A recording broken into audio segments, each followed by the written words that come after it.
All right. Mic check. I'm good. So I'm Ceron. Ceron. CWB Association Welding podcast. Podcast. Today we have a really cool guest. Welding podcast. The show is about to begin.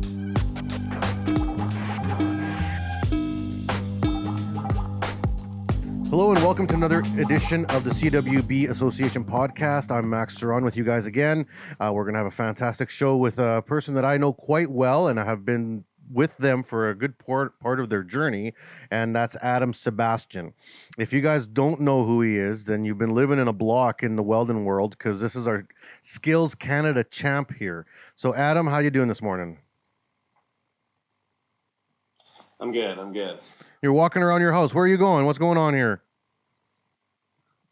I just had to get some better Wi-Fi connection. That's all. So now I think he's sitting closer to the router. So Adam, for the people that don't know you, you're a welder. I think you just got your Journeypersons this year. I did, yes. So congrats on that. That's awesome news. And then, when did you start welding? How old were you when you got into welding? I got into welding when I was in high school. Nothing crazy or anything like that, but it was just something that I found a lot of interest in, and I kind of just I've always kind of found it kind of fascinating how you kind of put steel together, because everyone knows you can throw wood together with nails and this and that, and I always kind of thought that putting steel together was a little bit cooler of a process than just hammering some nails into a board. Wood, nails, yuck. Who even does that? Yuck. So you basically, did you take welding in high school? Like, were you interested before you even got out of grade 12? Yeah, I was definitely interested. Like I said, I was in a little program, but that program kind of included everything, a little bit of woodworking, electrical, welding, and welding is just a small portion of it. But I really I liked how it was, and I just kind of decided, you know what, this is kind of where I want to start going with my life and my career. And I actually started watching a lot of YouTube videos online, like a lot of the guys like Bob Moffat, Jody Collier, and everything like that, and kind of just grew me into, the tradesman that I am today. Now, you didn't have an issue in high school or as a young man of not having enough hobbies, because you like to do a lot of things. Sure. Yeah, like when I met you were really big into motocross. Yeah. And you had been competing at a fairly high level for a while. How was that? Yeah, so that was awesome. That took up most of my high school time, I would say. I never played high school football or anything like that. I played football in the past, and I wasn't too bad at it. But motocross really just kind of took off for me. I actually quit playing hockey because of motocross and stuff like that. I got to travel down to the States, like California, and I raced a lot in the winter, and it was a pretty awesome time. That's for sure. Yeah, and with so many of our guests that we've had on the show, the competitive spirit's always like a backstory to high-level welders, and I guess high-level anything. If you are serious about becoming the best at your trade, whatever it is, if you look back at that person's history, often you'll find that they were pretty competitive about something, right? Yeah, for sure. It's a dog-eat-dog world out there, and you kind of just gotta do your own thing to make it to the top. So, so you also have always been into weightlifting and working out too. Yeah, lots. So the people that follow you on Instagram, I know you put up like about it's like almost half and half right now between workout videos and welding videos. Yeah, that's.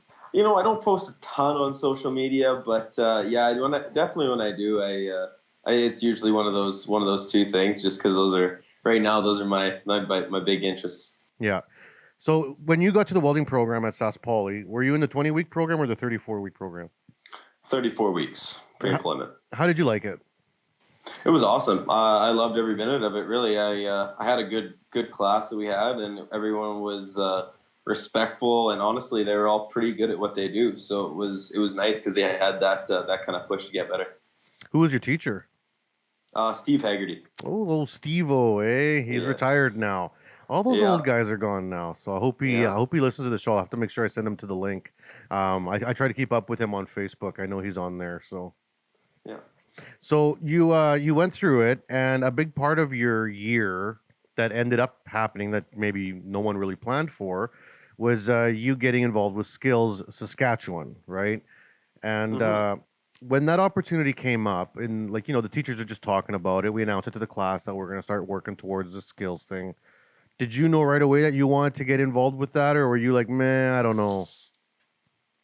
I never knew about it going into it, and I knew there my one buddy Brett Melby. He went to it, did the welding in high school, and I'm talking about, oh, what's this? Oh, it's a competition. I'm like, well, frick, I like kind of competing. I like doing that kind of stuff. I'm like, you know what? Why wouldn't I try to do that? And why wouldn't I try to get my resume just a little bit better than someone else's, so I'm picked over them or something like that? So yeah, it was just as soon as it kind of got brought up, I was just like, you know what, this would be super interesting, and I definitely kind of want to see where this goes. And it was interesting as us for teachers too, and you've heard this story a few times now. Is that we did the first few rounds of the in-house competition because we take skills in Regina really seriously. Like we want to win. We want to number one prove that we're the best campus in Saskatchewan, and then we want to prove that we're the best college in Canada. Right? That's kind of our goal every year. And Hmm. you were in a strong class with a lot of really strong welders. Yeah, that's for sure. Like I stay in touch with a lot of them right now, and yeah, like I'll hands down say, like some of these guys that I was classmates with were already welding for 2 years or something like that at production shops or this and that, and you know what, they had a lot more experience than I did coming in just from a small little high school course.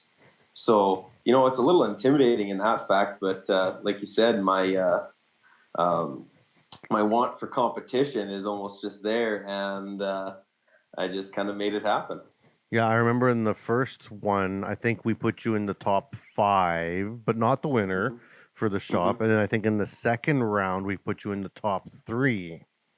But Hmm. but something happened, and this I don't remember. Maybe you do, but something happened with one of the other two. They were too old or something because there's age requirements and stuff like that, right?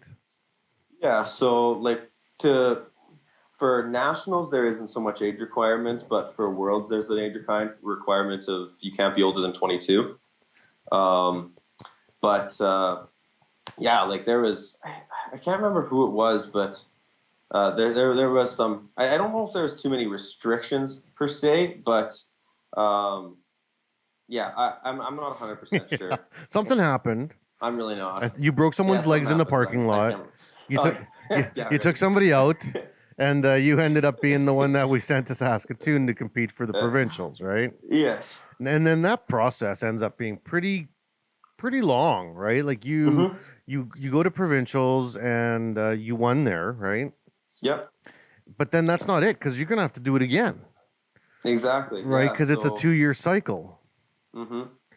Yeah. So I think yeah. So I went to provincials, and actually nationals was in Moncton, New Brunswick, Hmm. for my first year competing, and you know what? That was awesome. I got to go to the East Coast the first time, and I actually kind of made that more or less one of my main stops and pretty much my career in skills welding. Right, I was on the East Coast a ton, Hmm. so that was kind of a nice way to start it, and kind of a nice way to get a nice little surprise when I was in Halifax, getting the yeah, you're on Team Canada kind of thing. Yeah. So then that opened up the next door, right? So then Yeah. you end up. I think you placed second in Canada, didn't you? Or how did? I placed in Winnipeg because we had to go back the Hmm. next year. So in Winnipeg, I won gold. Yeah. And then there was a discrepancy when I was in where was it? It was in Oh, Moncton. Edmonton. Sorry, Oh, no, right, right. Edmonton. Edmonton was because I went to nationals 3 times. Hmm. I got absolutely my butt absolutely kicked the first time I went, and then I came back and I was like, hey, I gotta beat all these guys. I gotta show them who I am. So I went and I won gold. And then I went to Edmonton to try to get a team spot on Team Canada because that was the end goal. And yeah, so went to Edmonton and everything was good. All my projects went well. I was happy, but I had a tool in my toolbox that I asked if I could have in my toolbox, and one of the people said yes. The other person said no. So then they took it away, and I was fine with them because I didn't need it. It was aluminum chill block just in case for a stainless project, just in case I could use it. Like I said, I asked, and I was trying to be like smart about it, be fair competitor, right? I was willing to give it up, and I gave them up and everything like that. I didn't use them, but then they docked me points because I had that, and that was kind of frustrating because to get second and to have something docked from you, it's like, well, okay, so where would I have actually landed? Which is frustrating. But a valuable lesson still, yeah. Needless to say, it still lit a fire under my ass, and I kind of grew from that a little bit more than I would say if I took home and won that. Well, as instructors, it was me and Steve that worked with you a lot with this project going throughout your process. As instructors, we learned lots about the rules too, because like everyone's like, yeah, go for skills, yeah, go for provincials, nationals, and we just see what they send us in terms of the weldments and the welds. Okay, I can teach how to do this, but there's a lot of fine detail in rules and in process that we don't know until we get there, right? Mm-hmm. Yeah, like I said, I mean, I try to do as much as I can for like asking what's allowed and what's not, because like I know you can't use at nationals, you can't use like those fancy cups and everything like that for TIG welding, for stainless and stuff like that. And I knew that going in, but those chill blocks I didn't know, so I asked about them, and unfortunately, still they decided that they would still dock me, which is a little bit unfortunate, but it is what it is, like I said. So then you ended up on Team Canada, and then at this point we know that we're heading to freaking Kazan, right? Well, you know what? I don't think it was that. I don't think it was that. That was like, okay, we're heading to Kazan. That process between Edmonton and going to Kazan, that full year, was an absolute wild year. Like they took the top 1 and 2 guys, and they said, okay, you two are battling it out for Team Canada. So that full year, I was training full time, and so was the other competitor in Red Deer, Alberta. His name was Justin Meldrum. And, Justin Meldrum, he's one competitor. He's one good welder. And, you know what? Me and him definitely got our money's worth for battling it out for that full year. So we went around and, we went back to Halifax, and we went down to Alabama and everything like that to do these world-style competitions with pressure vessels. Yeah, you even went to Australia too, didn't you, for a competition? I did, yes. Yes, I went to Australia and everything like that, and like we're making these weldments that are pressure vessels, 100% penetration, aluminum, stainless, X-ray plate and piping and stuff like that. And so it's definitely a leap up above the national competitions that I was used to.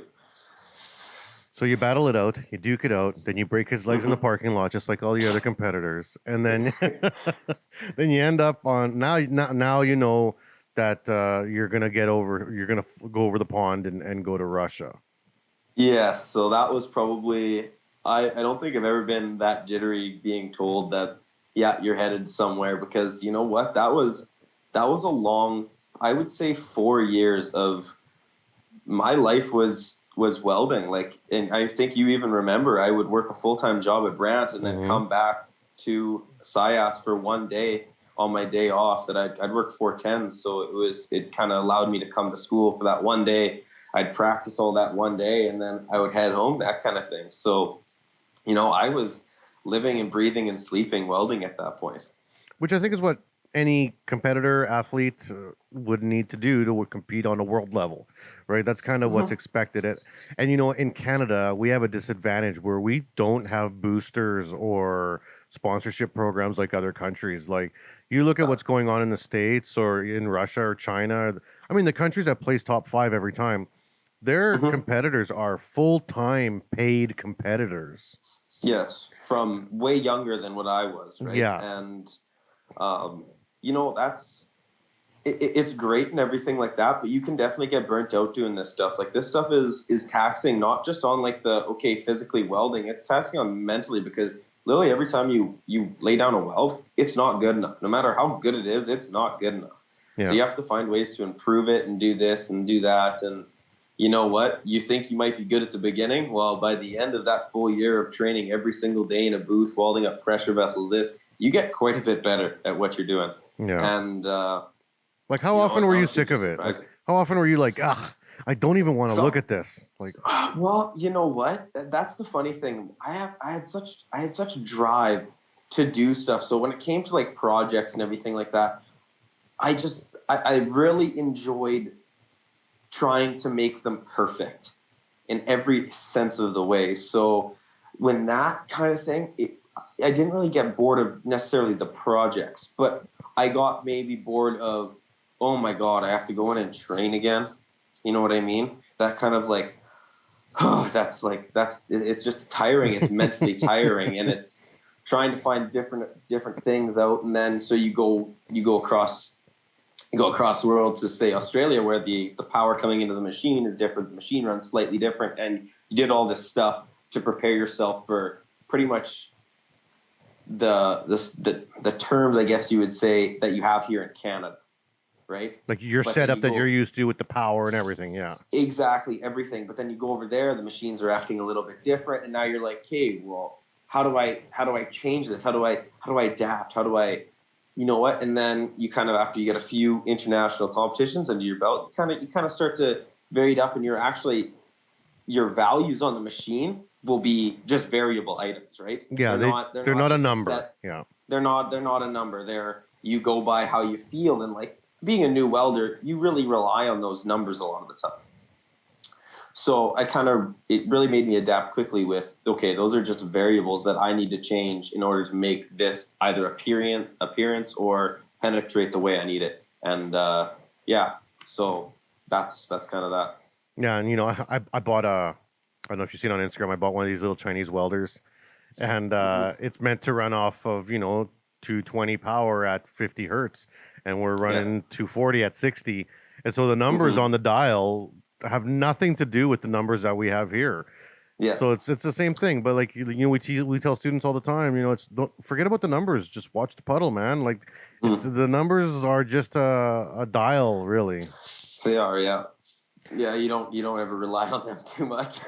All right, so we're at the middle break here. We'll take a quick break from the sponsors and get some commercials in, and then we'll come back and talk about the final leg of your journey, and then we'll talk about what's going on now. So stay tuned with us here. I'm Max, and this is Adam. We're on the CWB Association podcast.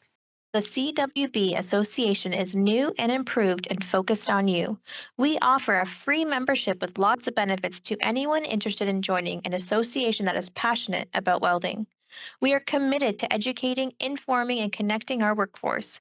Gain access to your free digital publication of the Weld magazine, free online training, conferences, and lots of giveaways.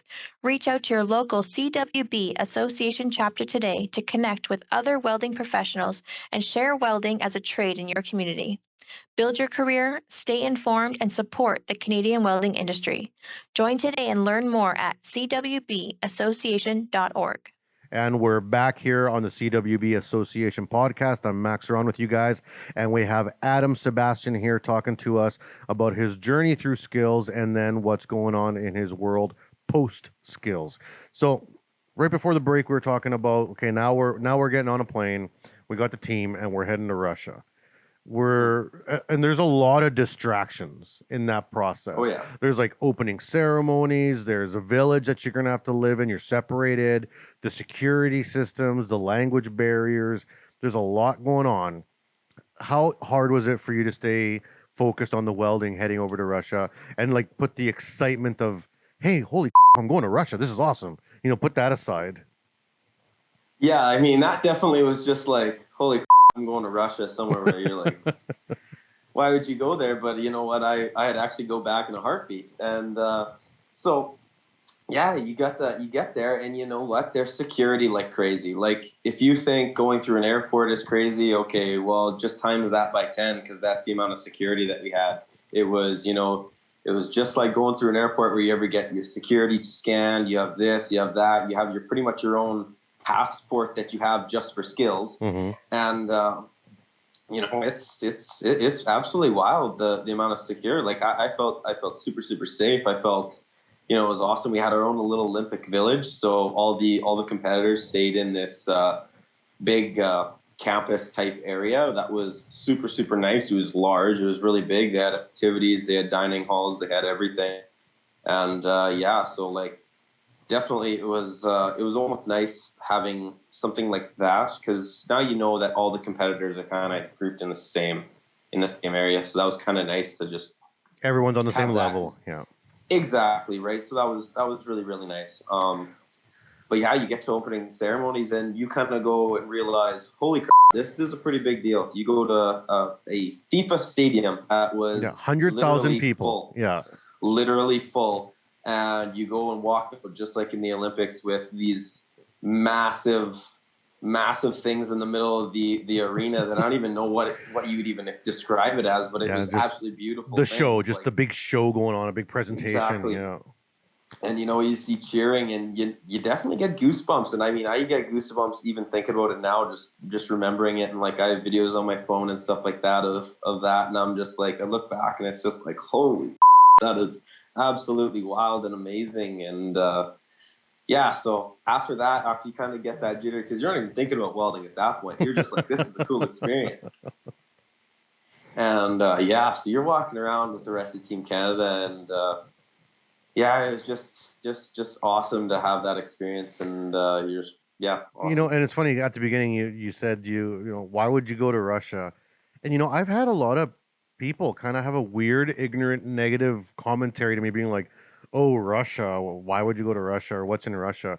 And man, out here in the West, we don't know what we're talking about. Like, we have no idea what we're talking about. People think that Russia's some like beaten down place, like dirty or grubby or poor. Oh man, I saw more Bugattis and Lamborghinis in Kazan than I ever seen in my life. Like, I mean, there was a lot of money in this city, and wealth, and like high tech. Like, it was very forward, beautiful. The parks, it was beautiful, clean. Everyone's really well educated. Like, I mean, it was super, super good experience to know the real Russia. Yeah, that's for sure. That's one thing that definitely opened my eyes a little bit more. Like, it was, because I mean, the media definitely portrays Russia to be something that it's not, and it was completely opposite than what I thought it was going to be. And I was really, really happy, and I felt super, super safe there. So that's all you can really ask. Yeah, and we went off the beaten path. I mean, me as a teacher and the mentor there, we had a lot more spare time because we couldn't even hang out with you. Like, we couldn't even do stuff with you because you had your own private coaches at that point for Team Canada. So me and Steve, we had days to burn, and we're out and we're like eating and shopping and checking places out. And man, it was awesome. And we dragged you out a couple times, and it was like, it was wild. Food's unreal. The food was awesome. But the vodka's delicious too. All right, so we get there. You start competing. Competing's going down. It's day after day after day. Yeah. You felt pretty good through the process. You know what? I mean, I remember it pretty vividly, really. So the first day is the plate and piping stuff. So all like the X-ray testing and everything like that is going down, and I remember everything's going honestly pretty flawlessly. My pipe, I remember coming up from it was a 6-inch pipe with a TIG root stick filling cap, 7018. I remember coming up on I think it was around the 10 o'clock-ish portion of the pipe, and I got a little bit ahead of myself. I added a little bit more filler than what I probably needed to, and it was just above that 2 mil max, 2.5 mil max reinforcement that we're allowed. And I remember that vividly because I remember coming up, my root was smoking. My root was absolutely smoking, and I came to that one spot and I added just a little bit too much rod, and I was a little bit frustrated with myself, but nothing that was like failable or anything like that, which was nice. And unfortunately got dinged a point there because I had a little bit too much reinforcement, but actually all those X-ray plates shot perfectly well. There was 0 inclusions at all. So, and that was me, and I'm pretty sure it was China were the only people to do that in all of the competitors. Yeah, and it's not like it was just like a couple of you. Like, I took a picture. Well, I took lots of pictures there, but when you guys were doing your pressure vessels, I took a picture when they were all on the floor. There's like 80 of them, right? There's countries from all over. Like, there's a lot of lots. Competitors going. Lots. Yeah. That wasn't just like me and another guy competing. It was it was the best representative for each country, and that's who they took, right? So Yeah, so like I'm at that point, and like I mean, some of the real beautiful stories I got out of Kazan is that you're running into some competitors that are from some really poor countries, and there's some 18, 19-year-old kid who has minimal welding training, school, equipments. He's got a good teacher just trying their best to do with what they got, and some of these kids are just so happy to be there. Like they don't really have a chance to win, but just to be in the same room and compete against, people like from Canada and China and Russia and the US where we got lots of money and equipment, it was really cool. Like they're looking at you and they're like, wow, I want to be able to do that. They're not even thinking about getting top 10 or anything, No. Yeah. And then like for us, it's a different mindset, right? It's we're going in there to try to win. And, definitely with that definitely comes a little bit more pressure, right? And there was pressure, I mean, throughout the whole year. I mean, there's expectation to do well. I mean, just with anything you're competing at a high level, you have expectation to do well. People are supporting you with money, not just like, okay, go do your best. You know what I mean? It's not, at this point, it's a job, right? So, and they have an expectation of you, and if you're the best representative for the country, they expect just the best out of you. So, it's with everything like that, it comes a little bit of stress and everything. But other than that, it's a good way to know your limits and everything like that. All right, so I don't want to spend too much more time on skills. You kind of went through it. You did pretty good. You had your highs and your lows. And when you said like you got docked a point, people are like, "Oh wow, that's not so bad." But man, a point is a big deal. Like so, they add up quick. Yeah. So like on around a 700-point scale. I ended up placing ninth, which was actually 3 points out of a medal podium position. Yeah. And a podium position wasn't even 1, 2, 3.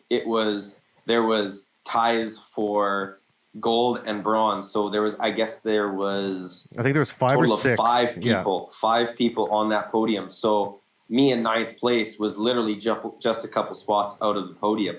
And you know what? That's crazy. Like it's that tight. I mean, I came there to do top 10, and I did just that. I mean, looking back at it now, I'm kicking myself every now and then, just going like, I know I could have done that to get those 1 or 2 extra points to get me right up in that top. But like at the end of the day, it is what it is. It was an amazing experience.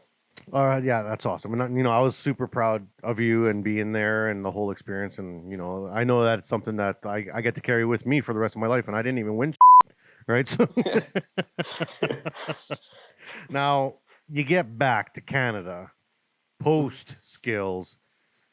You're like, okay, now I gotta like be real, and then now this is now real life. So you actually have to get your Journeyperson now because you got to actually finish what you started, like on the trade side. So we said that you got that this year, so that was good. And I don't think we had too much worry about you passing that after the processes you'd already been through. But was it hard settling back into normal work life? Like you came back and I think you were at Brant for a bit, and then you switched over, and I think you're at Dynamo now. And was it tough getting back to normal work life? It was, but it wasn't. Normal work life, like, I mean, I still with skills, I still worked a consistent job technically, right? I still had a set time and set everything that I was still working on. It was just the tasks changed, right?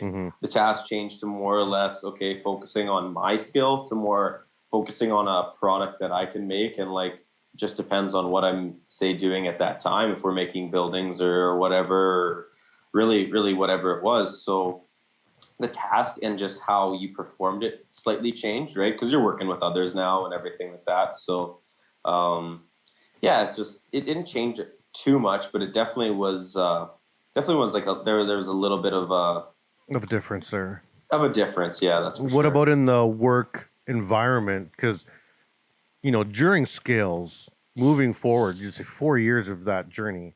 Literally, everyone around you is trying to help you and prop you up and be like, yeah, Adam, we can do this. Work. What do you need? Let's get you sponsors. Let's get you money. Let's get you helmets. Let's get you gear. Yeah. And then you go into real work life where it's a kick in the pants and like get to work and no one cares about you anymore. Or did you find it not too bad?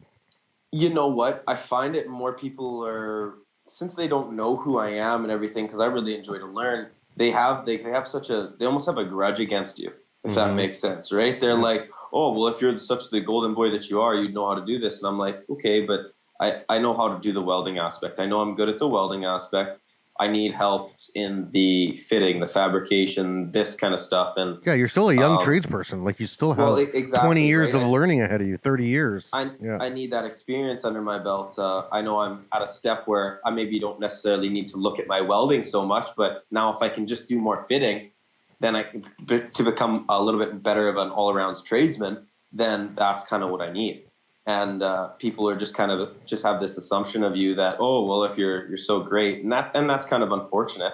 But then there's also a lot of guys that are willing to help you, right? That are willing to sit down and be like, oh yeah, this is how you do it. And you have to have a good attitude. Obviously, you can't. Attitude is probably the biggest thing, literally with anything. So you have to have a good attitude coming in and stuff like that. Yeah, it's like an unfair assumption that you're just going to be good at everything. It's like, oh, hey, that person can bench 400 pounds. Awesome. Now let's have a race swimming.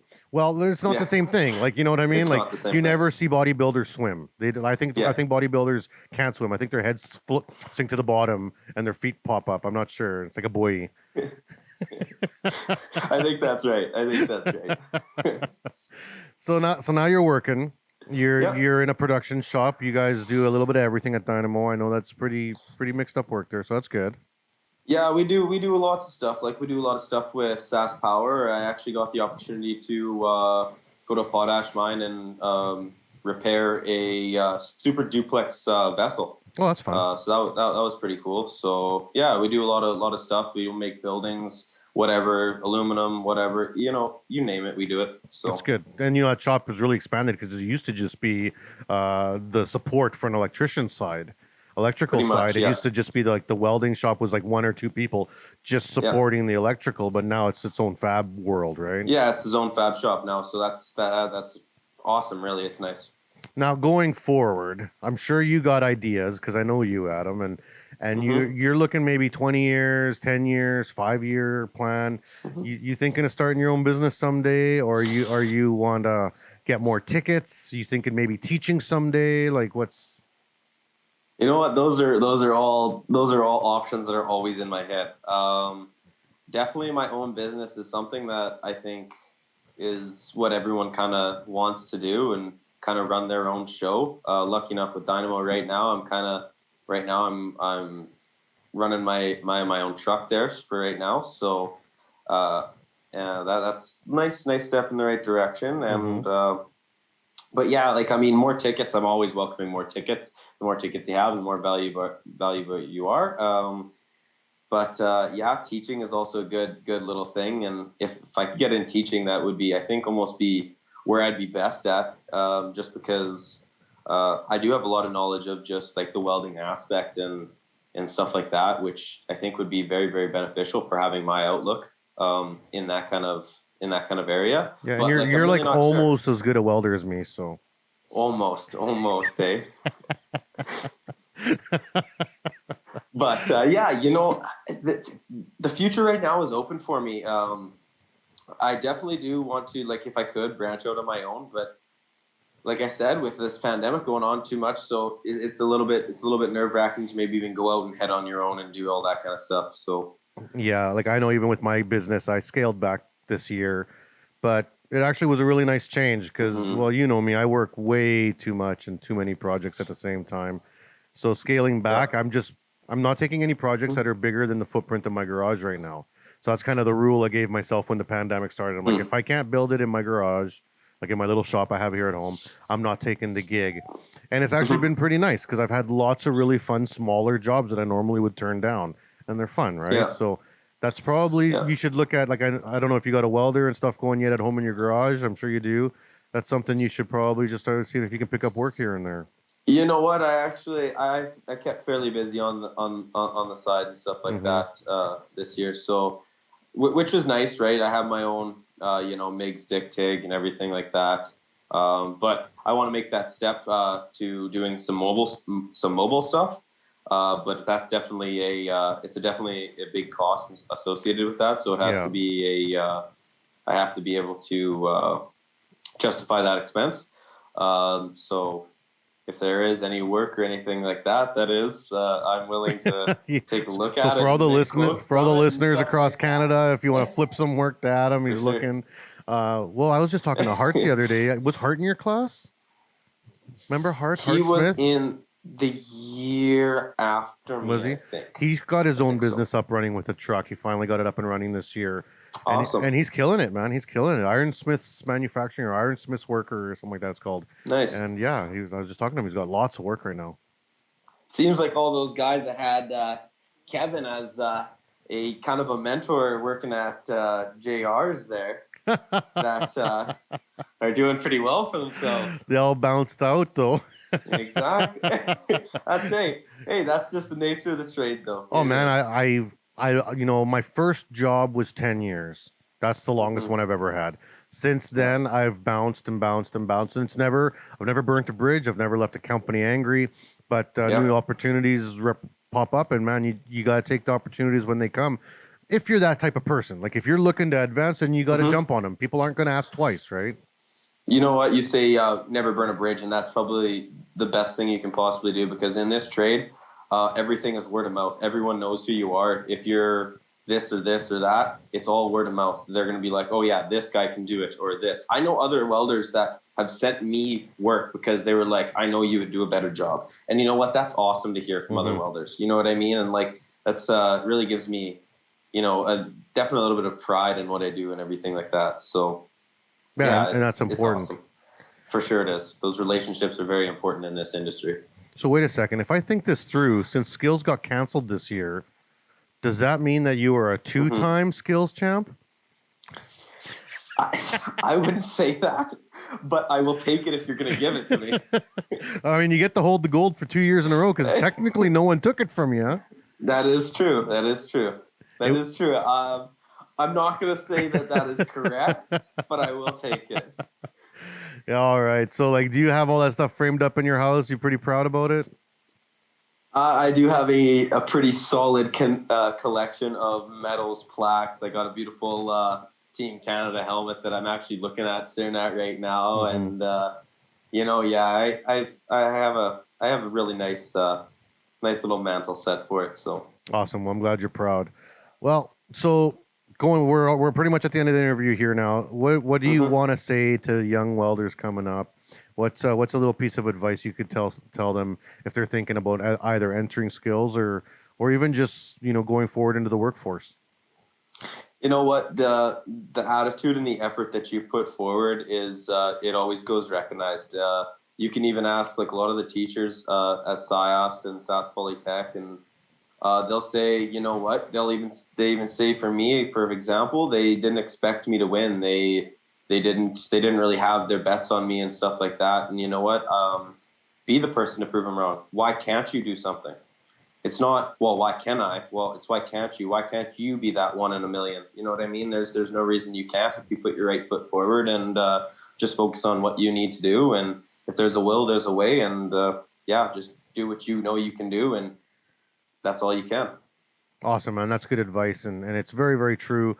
You're a good example of someone who's just committed to following a path and sticking to it, and hopefully people will find the mentors in their lives that'll help them get there. The people through work and around them, or even with the internet and YouTube and Instagram now, reaching out to the people that can help you solve problems or get over challenges, right, and then figure it out. So. All right, man. Well, sure. It was a pleasure talking to you. I'll have to follow back with you in a few months here and see how you're doing. Hope you had fun on the show.